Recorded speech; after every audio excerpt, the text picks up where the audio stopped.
মা হলেন এমন একজন যিনি অন্য সবার স্থান নিতে পারেন, কিন্তু যার স্থান অন্য কেউই নিতে পারে না। একজন বাবা তার সন্তানের জন্য সর্বদা যত্নশীল, কিন্তু একজন মা তার সন্তানের প্রতি সর্বদা প্রেমময়। একজন শিশু তার ছোট্টবেলা থেকে তার মাকে প্রথম বন্ধু হিসেবে পেয়ে থাকে, সেরা বন্ধু, চিরকালের বন্ধু হিসেবে পেয়ে থাকে। মা নিয়ে বললে কখনোই শেষ করা যাবে না। আসসালামু আলাইকুম, হাই এভরিওয়ান। আশা করি সবাই ভালো আছেন। যে বা যারা যেখান থেকে আমার ভিডিওটি দেখছেন সবাইকে অসংখ্য ধন্যবাদ। এই তো ছেলে পাস্তা খেতে চেয়েছিল, তাই সকাল সকাল পাস্তা রেডি করে ছেলেকে নিয়ে স্কুলে চলে আসছি। স্কুল থেকে এসে দেখি আমার সেই মমতাময়ী মা বাসায় এসেছে তাল নিয়ে। তো এই তালগুলো আম্মু ছেলে দিচ্ছিল এবং আম্মু চাচ্ছিল যে এভাবে তালের রসগুলা যেন আম্মু নিজেই বের করে, কিন্তু আমরা 5 বোনের একটি মাত্র মা, আমরা কখনোই মাকে সেরকম কাজ করতে দেই নাই যে মায়ের হাতে ব্যথা লাগবে, তাই মাকে আর করতে দেইনি। এই তো এগুলি কাজ করতে করতে আমার দুপুরে রান্নার সময় চলে আসছে। তো এই দিক দিয়ে প্রচন্ড গরম, গরমের জন্য আর বেশি কিছু করব না, তাই ভেবে নিয়েছি আজকে ডিম দিয়ে শর্টকাট চিচিঙ্গা ভাজি করে নিব। এটা আমার ছেলে খুব খেতে পছন্দ করে, তাই এই ভাজিটা করে নিচ্ছি।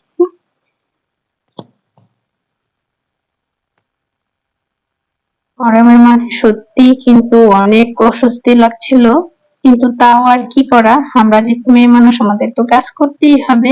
এই দিক দিয়ে আমি আজকে রান্না করব টাকি মাছের শুটকি।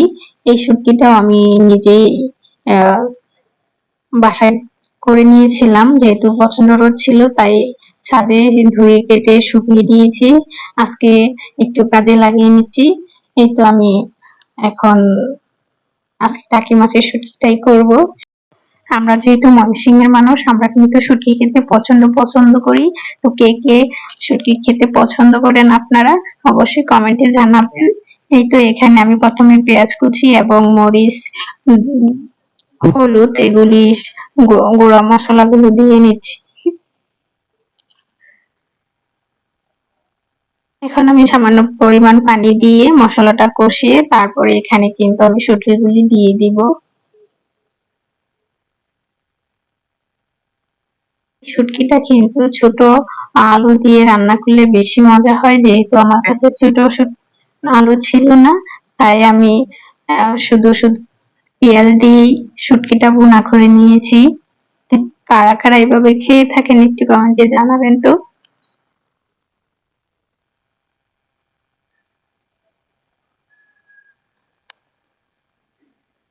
এই প্রচন্ড গরমে সত্যি সবার অবস্থা খারাপ। আমার বাসা যেহেতু টপ ফ্লোর, তো সেই দিক দিয়ে আরো প্রচন্ড গরম থাকে, কিন্তু তারপরও কিছু ট্রিপস এবং ট্রিক্স নিয়ে আমি বাসায় কাজ করি, সেই জন্য আমার বাসায় কিন্তু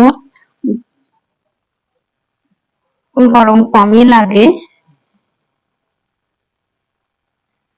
তো অন্য একদিন ভিডিওতে শেয়ার করব কিভাবে টিপস গুলো ফলো করে আপনারা প্রচন্ড তাপ থেকে মুক্তি পেতে পারেন। এই তো এই দিক দিয়ে আমি একটু আমড়া দিয়ে মসুরের ডাল রান্না করে নিয়েছি, যেহেতু গরম বেশি। এই তো এই দিক দিয়ে আমার বিজনেসে কিছু পাঞ্জাবি ছিল, সেইগুলা ছাদে দিয়েছিলাম, তো খুব সুন্দর লাগছিল, পুরো ছাদটাই যেন আলোকিত ছিল। তো দুপুরে খাওয়া দাওয়া শেষ করে ছেলেকে একটু নদীর পাড় থেকে ঘুরাই নিয়ে আসলাম, যেহেতু একা বাসায় বাচ্চাটা থাকে তাই একটু ঘুরাই নিয়ে আসছি।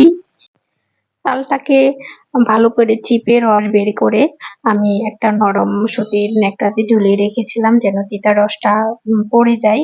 এই তো সন্ধ্যার সময় তালটা জাল করে নিয়েছি, যেহেতু ভাদ্র মাস আর খাবো না তা কি করে হয়, তাই মা আসলে কি বলবো আর, জানি মায়েদের কথা বলে শেষ করা যাবে না।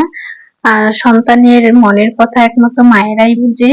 তো কোনটা খেতে মন চায়, কোনটা ভালো লাগে সবই কিন্তু মায়েরা বুঝতেই পেরে যায়। তাই তো মা আমার জন্য তালটা নিয়ে আসলো, যেহেতু আমি ছোট থেকেই তাল খেতে পছন্দ করি। এই তাল নিয়ে কত স্মৃতি, কত ভালোবাসা ভাই বোনদের মাঝে আর রয়েছিল, সেটা আর কি করে আপনাদের বোঝাবো। যাই হোক, এই দিক দিয়ে আমি তালটা ভালোভাবে নেড়ে দিচ্ছিলাম, কারণ তাল রান্না করতে গেলে কিন্তু বারবার নাড়াচাড়া করে দিতে হয়, তা না হলে কিন্তু তালটা নিচ দিয়ে লেগে যায়। এই তো আমি প্রায় তালটা রান্না করা প্রায় শেষই হয়ে যাচ্ছে। এই দিক দিয়ে আমি মাকে একটু বসিয়ে রেখে খাইয়ে দিলাম, যেহেতু মা তালটা নিয়ে আসছে তাই তাকে একটু বললাম যে বসো, হয়েই যাবে প্রায়, খেয়ে যাও, এই আর কি। এদিক দিয়ে প্রচন্ড গরমে আমার অবস্থা খুবই খারাপ, তাই আমি একটু দই খেয়ে নিচ্ছি, কারণ দইও আমার খেতে ভালোই লাগে। এদিক দিয়ে আমার পেজের কিছু কাজ ছিল, সেটা করে নিচ্ছিলাম, এক ফাঁকে আপনাদের জন্য একটু ভিডিও শেয়ার করে নিলাম। আর কিছু কাপড়ের অর্ডার ছিল, এই কাজটা আমার প্রচুর করেছি, কাজটা সবসময় থেকেই যায় অর্ডার। তো আমার ভিডিওটা যদি আপনাদের কোনো অংশে একটু ভালো লেগে থাকে, অবশ্যই আমার পাশে থাকবেন সাবস্ক্রাইব করে। সবাই ভালো থাকবেন, আল্লাহ হাফেজ।